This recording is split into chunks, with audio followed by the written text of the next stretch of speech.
ਬਿਸਮਿਲ੍ਲਾਹਿਰ ਰਹਿਮਾਨਿਰ ਰਹੀਮ।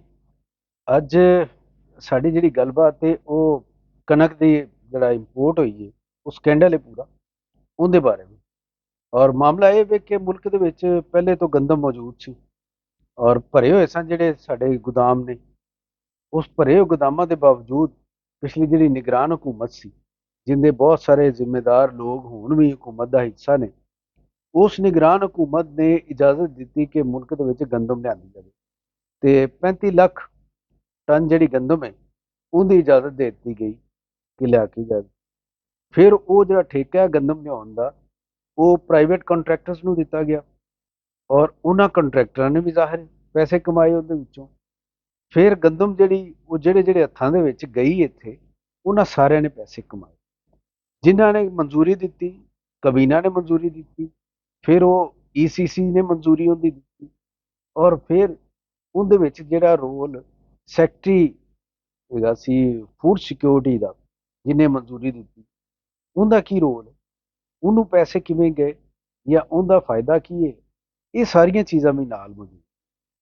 ਇਹ ਗੱਲ ਸਿਰਫ ਇੰਨੀ ਨਹੀਂ ਹੈਗੀ, ਇਹ ਤੁਸੀਂ ਇਹ ਹਿਸਾਬ ਲਾਓ ਕਿ ਪਿਛਲੇ ਕੁਝ ਅਰਸੇ ਦੇ ਉੱਤੇ ਪਾਕਿਸਤਾਨ ਇੱਕ ਇੱਕ ਡਾਲਰ ਵਾਸਤੇ ਮਿੰਤਾ ਕਰਦਾ ਪਿਆ।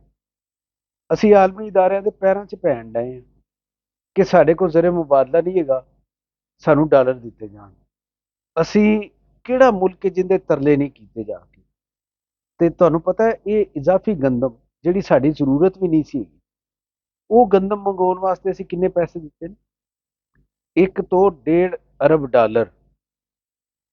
1 ਅਰਬ ਡਾਲਰ ਸਾਨੂੰ ਕੋਈ ਨਹੀਂ ਦੇ ਰਿਹਾ ਤੇ 1 ਤੋਂ 1.5 ਅਰਬ ਡਾਲਰ ਅਸੀਂ ਕਣਕ ਦਰਾਮਦ ਕਰਨ ਦੇ ਉੱਤੇ ਲਾ ਦਿੱਤੇ, ਉਹ ਕਣਕ ਤੇ ਜਿਹੜੀ ਸਾਡੇ ਕੋਲ ਪਹਿਲੇ ਹੀ ਮੌਜੂਦ ਸੀ।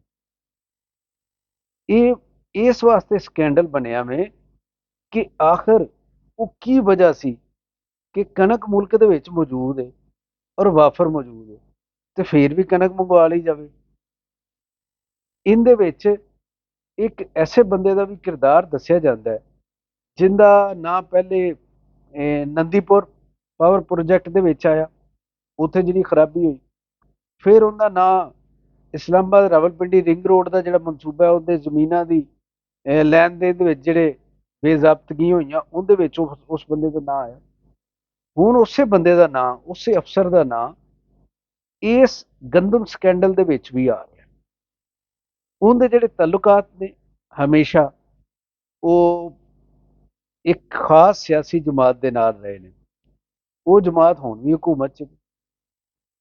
ਤੇ ਇਹ ਤੀਸਰਾ ਸਕੈਂਡਲ ਹੈ ਜਿਹਦੇ ਵਿੱਚ ਉਹ ਬੰਦਾ ਮੌਜੂਦ ਹੈ ਔਰ ਹਰ ਵਾਰ ਤਹਿਕੀਕਾਤੀ ਕੋਈ ਕਮੇਟੀ ਬਣਦੀ ਹੈ, ਕੋਈ ਸੁਣਵਾਈ ਹੁੰਦੀ ਹੈ ਮਾਮਲੇ ਦੀ, ਔਰ ਉਸ ਤੋਂ ਬਾਅਦ ਉਹ ਮਾਮਲਾ ਮਿੱਟੀ, ਜਿਵੇਂ ਗੋਂਗਲੂਆਂ ਦੀ ਮਿੱਟੀ ਝਾੜੀ ਦੀ ਇੰਜ ਦਾ ਕੁਝ ਹੋ ਜਾਂਦਾ, ਕੁਝ ਵੀ ਨਹੀਂ ਨਿਕਲਦਾ ਉਹਦੇ ਵਿੱਚ। ਕੋਈ ਹੱਥ ਨੇ ਜਿਹੜੇ ਉਹਨੂੰ ਸਾਫ਼ ਬਚਾ ਕੇ ਲੈ ਜਾਂਦੇ ਨੇ ਉਸ ਬੰਦੇ ਨੂੰ। ਤੇ ਨੁਕਸਾਨ ਕਿੰਨਾ ਹੋਣ ਡਿਆ ਮੁਲਕ ਦਾ?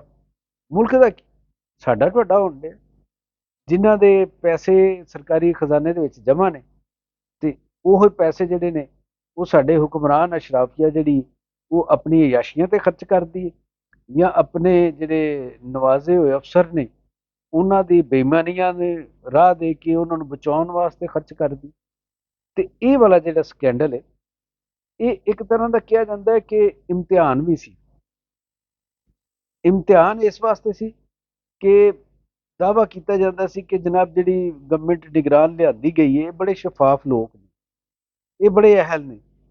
ਉਹ ਮੇਰੇ ਅੱਖਾਂ ਦੇ ਅੱਗੇ ਜਿਹੜਾ ਵਜ਼ੀਰ ਆਜ਼ਮ ਸੀ ਕਾਕੜ, ਉਹਦੀ ਤਸਵੀਰ ਘੁੰਮਦੀ ਕਿਸ ਤਰ੍ਹਾਂ ਰੌਣਕ ਨਾਲ, ਕੋਟ ਟਾਈ, ਗਰਮੀ ਦੇ ਵਿੱਚ ਵੀ ਹਰ ਵੇਲੇ। ਤੇ ਇਹ ਲੋਕ ਜਿਹੜੇ ਨੇ, ਇਹਨਾਂ ਨੂੰ ਕਿਵੇਂ ਬਰਦਾਸ਼ਤ ਕਰ ਲਿਆ ਜਾਂਦਾ ਹੈ, ਨਿਜ਼ਾਮ ਕਿਵੇਂ ਕਬੂਲ ਕਰਦਾ ਹੈ, ਮੇਰੀ ਇਹ ਸਮਝ ਚੋਂ ਬਾਹਰ ਹੈ ਕਿ ਥੋੜੇ ਅਰਸੇ ਦੇ ਵਿੱਚ ਤੁਸੀਂ ਇੱਕ ਕੌਮੀ ਖਜ਼ਾਨੇ ਨੂੰ ਐਡਾ ਵੱਡਾ ਟੀਕਾ ਲਾ ਦਿੱਤਾ।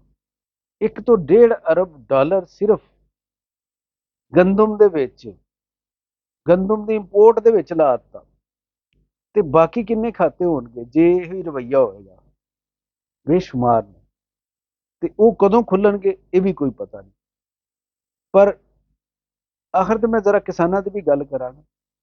ਤੇ ਇੱਕ ਹੋਰ ਜਿਹੜਾ ਇਮਤਿਹਾਨ ਸੀ, ਇਹ ਕਣਕਾਂ ਦੀ ਜਿਹੜੀ ਫਸਲ ਆਈ ਹੈ ਤੇ ਇਹਦੀ ਕੀਮਤ ਦੇ ਹਵਾਲੇ ਨਾਲ, ਉਹ ਇਮਤਿਹਾਨ ਸੀ ਪੰਜਾਬ ਦੀ ਗਵਰਨਮੈਂਟ ਦਾ। ਇਹ ਸੀ ਸੁਣਵਾਈ ਕਿ ਜਨਾਬ ਬੰਪਰ ਕ੍ਰਾਪ ਹੋ ਰਹੀ ਹੈ ਤੇ ਇਹ ਕ੍ਰਾਪ ਜਿਹੜੀ ਹੈ ਇਹਦਾ ਫਾਇਦਾ ਆਮ ਲੋਕਾਂ ਨੂੰ ਪਹੁੰਚੇਗਾ, ਜਿਨ੍ਹਾਂ ਨੇ ਕਣਕ ਇਹ ਉਗਾਈ ਹੈ, ਕਣਕ ਉਹਨਾਂ ਨੂੰ ਫਾਇਦਾ ਪਹੁੰਚੇਗਾ। ਲੇਕਿਨ ਉਹ ਲੋਕ ਰੁਲਣ ਡਏ ਨੇ, ਔਰ ਇਹ ਫੈਸਲਾ ਕਿਹਨੇ ਕਰਨਾ ਸੀ ਕਿ ਇਹ ਨਾ ਰੁਲਣ? ਇੰਤਜ਼ਾਮੀ ਇਕਦਾਮਾਤ ਵੀ ਤਾਂ ਕੋਈ ਚੀਜ਼ ਹੁੰਦੇ ਨੇ ਨਾ। ਤੇ ਇਹ ਪਹਿਲਾ ਇਮਤਿਹਾਨ ਸੀ ਪੰਜਾਬ ਦੀ ਵਜ਼ੀਰ ਆਲਾ ਦਾ ਕਿ ਉਹਨਾਂ ਨੂੰ ਚਲੋ ਆਪ ਨਹੀਂ ਸੀ ਪਤਾ, ਜੇ ਜ਼ਰਾਤ ਦਾ ਜਾਂ ਕਿਸਾਨਾਂ ਦੇ ਮਸਾਇਲ ਦਾ ਕਿਸੇ ਸਿਆਣੇ ਨੂੰ ਪੁੱਛ ਲੈਂਦੇ। ਲੇਕਿਨ ਉਹਨਾਂ ਨੇ ਕੀ ਕੀਤਾ, ਉਹੀ ਗੱਲ ਕਿ ਜਿਹੜੇ ਅਫਸਰ ਨੇ ਕੰਨ 'ਚ ਗੱਲ ਪਾਈ, ਉਹ ਨਾ ਤਜਰਬਾਕਾਰ ਵਜ਼ੀਰ ਆਲਾ ਨੇ ਉਹ ਸਮਝ ਲਈ। ਲੇਕਿਨ ਉਹਨਾਂ ਦੇ ਵਾਲਿਦ ਸਾਹਿਬ ਜਿਹੜੇ ਨੇ, ਜਿਹੜੇ ਖੁਦ ਵਜ਼ੀਰ ਆਲਾ ਰਹੇ, ਵਜ਼ੀਰ ਆਜ਼ਮ ਰਹੇ 3 ਦਫਾ, ਉਹ ਨਾਲ ਬੈਠ ਰਹੇ ਸੀ ਮੀਟਿੰਗ ਦੇ ਵਿੱਚ। ਤੇ ਉਹਨਾਂ ਨੂੰ ਪਤਾ ਨਾ ਲੱਗਾ ਕਿ ਕਿਸਾਨਾਂ ਦਾ ਕੀ ਹਾਲ ਹੋਵੇਗਾ ਜਦੋਂ 3900 ਰੁਪਇਆ ਫੀ ਮੰਥ ਤੁਸੀਂ ਕੀਮਤ ਕੱਢੋਗੇ, ਬੰਪਰ ਕਰਾਪ ਹੈ, ਔਰ ਤੁਹਾਡੇ ਕੋਲ ਪਹਿਲੇ ਤੋਂ ਇੰਪੋਰਟ ਕੀਤੀ ਹੋਈ ਕਣਕ ਜਿਹੜੀ ਉਹਦੇ ਵੀ ਢੇਰ ਲੱਗੇ ਨੇ, ਤੇ ਖੁੱਲੀ ਮਾਰਕੀਟ 'ਚ ਕਣਕ ਦਾ ਹਾਲ ਕੀ ਹੋਵੇਗਾ। ਇਹੀ ਵਜ੍ਹਾ ਕਿ ਕਿਸਾਨ ਇਹਤਜਾਜ ਕਰਨ ਡਏ ਨੇ। ਤੇ ਉਹਨਾਂ ਇਹਤਜਾਜ ਕਰਨ ਵਾਲਿਆਂ ਦਾ ਮਜ਼ੀਦ ਮੰਦਾ ਹਾਲ ਇਹ ਹੋਣ ਡਿਆ ਕਿ ਅਸੈਂਬਲੀ ਦੇ ਬਾਹਰ ਪੁਲਿਸ ਉਹਨਾਂ ਤੇ ਲਾਠੀ ਚਾਰਜ ਕਰਦੀ ਤੇ ਉਹਨਾਂ ਨੂੰ ਗ੍ਰਿਫਤਾਰ ਕਰਦੀ। ਯਾਨੀ ਪਹਿਲੇ ਨਿਗਰਾਨ ਹਕੂਮਤ ਵਾਲਾ ਕੰਮ ਜਿਹੜਾ ਉਹਨੂੰ ਜ਼ੇਨ 'ਚ ਰੱਖੋ ਕਿ ਉਹਨੇ ਕਣਕ ਕਿਉਂ ਖਰੀਦੀ, ਮੁਲਕ ਦਾ ਜ਼ਰ ਮੁਬਾਦਲਾ ਜਿਹੜਾ ਹੈ ਕਿਉਂ ਜ਼ਾਇਆ ਕੀਤਾ, ਔਰ ਪਾਕਿਸਤਾਨ ਦੇ ਵਿੱਚ ਤੰਗੀ ਸੀ ਤੇ ਫਿਰ ਵੀ ਅਸੀਂ ਜ਼ਰ ਮੁਬਾਦਲਾ ਦਿੱਤਾ ਕਣਕ ਵਾਸਤੇ। ਫਿਰ ਤੁਸੀਂ ਪੰਜਾਬ ਦੀ ਜਿਹੜੀ ਨਵੀਂ ਗਵਰਨਮੈਂਟ ਹੈ ਇਹਦੀ ਫੈਸਲਿਆਂ ਨੂੰ ਵੇਖੋ ਤੇ ਫਿਰ ਹਿਸਾਬ ਲਾਵੋ ਕਿ ਮੁਲਕ ਅਸੀਂ ਕਿੰਨਾ ਹੱਥਾਂ ਨੂੰ ਦੇ ਦਿੱਤਾ। ਮੁਲਕ ਕੌਣ ਚਲਾ ਰਹੇ ਨੇ? ਐਸੇ ਲੋਕ ਚਲਾ ਰਹੇ ਨੇ ਜਿਹੜੇ ਜ਼ਰਾਤ ਦੁਸ਼ਮਣ ਨੇ। ਅਸੀਂ ਆਵਾਮ ਦੁਸ਼ਮਣ ਲੋਕਾਂ ਕੋਲੋਂ ਕੀ ਉਮੀਦਾਂ ਰੱਖਾਂਗੇ? ਹਰ ਬੰਦਾ, ਕਿਸੇ ਵੀ ਸਿਆਸਤਦਾਨ ਨਾਲ ਤੁਸੀਂ ਗੱਲ ਕਰ ਲਵੋ, ਕਿਸੇ ਵੀ ਪਾਰਟੀ ਦਾ ਹੋਵੇ, ਮੈਂ ਇਸੇ ਪਾਰਟੀ ਦੀ ਗੱਲ ਨਹੀਂ ਕਰਦਾ, ਕਿਸੇ ਵੀ ਪਾਰਟੀ ਦੇ ਬੰਦੇ ਨਾਲ ਤੁਸੀਂ ਗੱਲ ਕਰੋ, ਉਹ ਐਸੇ ਐਸੇ ਦਾਅਵੇ ਕਰੇਗਾ ਕਿ ਸਾਨੂੰ ਲੱਗੇਗਾ ਕਿ ਇਹਦੇ ਤੋਂ ਵੱਧ ਤਾਂ ਮੁਲਕ ਦੇ ਮਸਾਇਲ ਦਾ ਹੱਲ ਕੱਢਣ ਦੇ ਵਿੱਚ ਕੋਈ ਮੁਖਲਸ ਹੈ ਹੀ ਨਹੀਂ। ਲੇਕਿਨ ਜਦੋਂ ਹੀ ਉਹਦੇ ਕੋਲ ਤਾਕਤ ਆਉਂਦੀ, ਇਖਤਿਆਰ ਆਉਂਦਾ ਹੈ, ਤੇ ਉਹ ਸਾਰੇ ਦਾ ਸਾਰਾ ਇਖਤਿਆਰ ਆਮ ਬੰਦੇ ਨੂੰ ਦਬਾਉਣ ਤੇ ਖਰਚ ਹੋ ਜਾਂਦਾ। ਤੇ ਇਹ ਜਿਹੜੇ ਜਨਾਬ ਕਣਕ ਦੇ ਹਵਾਲੇ ਨਾਲ, ਕਿਸਾਨਾਂ ਦੇ ਹਵਾਲੇ ਨਾਲ ਤੇ ਜ਼ਰਾਤ ਦੇ ਹਵਾਲੇ ਨਾਲ ਜਿਹੜੇ ਸਾਡੇ ਗਲਤ ਫੈਸਲੇ ਨੇ, ਉਹਨਾਂ ਦੇ ਨਤੀਜੇ ਇਹ ਸਾਹਮਣੇ ਆ ਰਹੇ ਨੇ ਕਿ ਕਿਸਾਨ ਹੁਣ ਕਹਿਣ ਲੱਗ ਪਏ ਨੇ ਕਿ ਜਨਾਬ ਅਗਲੇ ਸਾਲ ਅਸੀਂ ਕਣਕ ਨਹੀਂ ਬੀਜਣੀ। ਤੇ ਫਿਰ ਹੋਵੇਗਾ ਕੀ? ਅਗਲੇ ਸਾਲ ਇਹ ਜਿਨ੍ਹਾਂ ਲੋਕਾਂ ਨੇ ਹੁਣ ਕਣਕ ਲਿਆਂਦੀ ਨਾ, ਇਹ ਕਹਿਣਗੇ ਜਨਾਬ ਵੇਖੋ ਅਸੀਂ ਇਸ ਵਿੱਚ ਤਾਂ ਕਣਕ ਪਿਛਲੇ ਸਾਲ ਲਿਆਂਦੀ ਸੀ, ਤੇ ਕਹਿਣਗੇ ਜਨਾਬ ਸਾਨੂੰ ਫੇਰ ਦਿਓ ਪਰਮਿਟ, ਅਸੀਂ ਕਣਕ ਲੈ ਕੇ ਆਉਣੀ।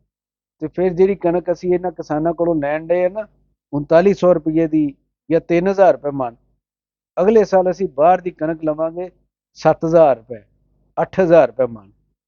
ਤੇ ਉੱਥੇ ਅਸੀਂ ਡਾਲਰ ਵੀ ਦੇਵਾਂਗੇ ਤੇ ਮਿੰਨਤਾਂ ਵੀ ਕਰਾਂਗੇ ਉਹਨਾਂ ਦੀਆਂ। ਤੇ ਇਹ ਸਾਡੀ ਮੈਨੇਜਮੈਂਟ ਦਾ ਜਨਾਬ ਹਾਲ ਹੈ। ਤੇ ਕਿਸਾਨਾਂ ਦੇ ਨਾਲ ਅਸੀਂ ਜੋ ਸਲੂਕ ਕਰਨੇ ਪਏ ਉਹ ਵੀ। ਤੇ ਹੁਣ ਗੱਲ ਕਰਨ ਦੀ ਇਹ ਵੇ ਕਿ ਇਹਨਾਂ ਕਿਸਾਨਾਂ ਦੇ ਨਾਲ ਇਹ ਰਵੱਈਆ ਜਿਹੜਾ ਹੈ ਇਹ ਮੁਨਾਸਬ ਨਹੀਂ। ਇਹ ਸਾਡੀ ਹਮਦਰਦੀ ਦੇ, ਸਾਡੇ ਪਿਆਰ ਦੇ ਮੁਸਤਹਿਕ ਨੇ।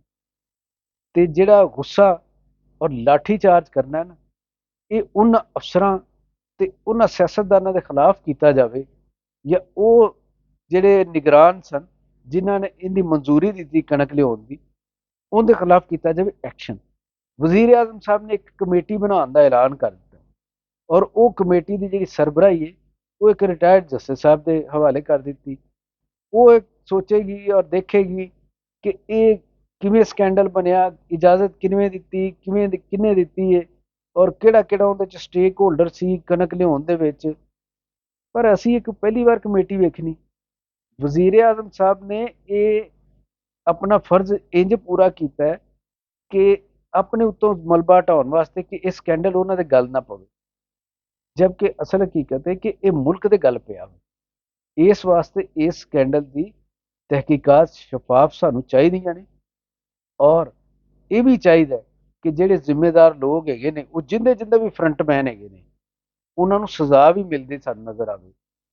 ਇੰਜ ਨਹੀਂ ਹੋਣਾ ਕਿ ਜਨਾਬ ਤੁਸੀਂ ਤਹਿਕੀਕਾਤ ਦੀ ਇੱਕ ਕਮੇਟੀ ਬਣਾਈ ਹੈ, ਜਸਟਿਸ ਸਾਹਿਬ ਜਿਹੜੇ ਰਿਟਾਇਰ ਨੇ ਉਹ ਇੱਕ ਉਹਦੇ ਤੇ ਰਿਪੋਰਟ ਵੀ ਲਿਖ ਦੇਣਗੇ, ਸਿਫਾਰਸ਼ਾਤ ਵੀ ਲਿਖ ਦੇਣਗੇ, ਪਰ ਉਹਦੇ ਵਿੱਚੋਂ ਨਿਕਲੇ ਵੀ ਕੁਛ ਨਾ।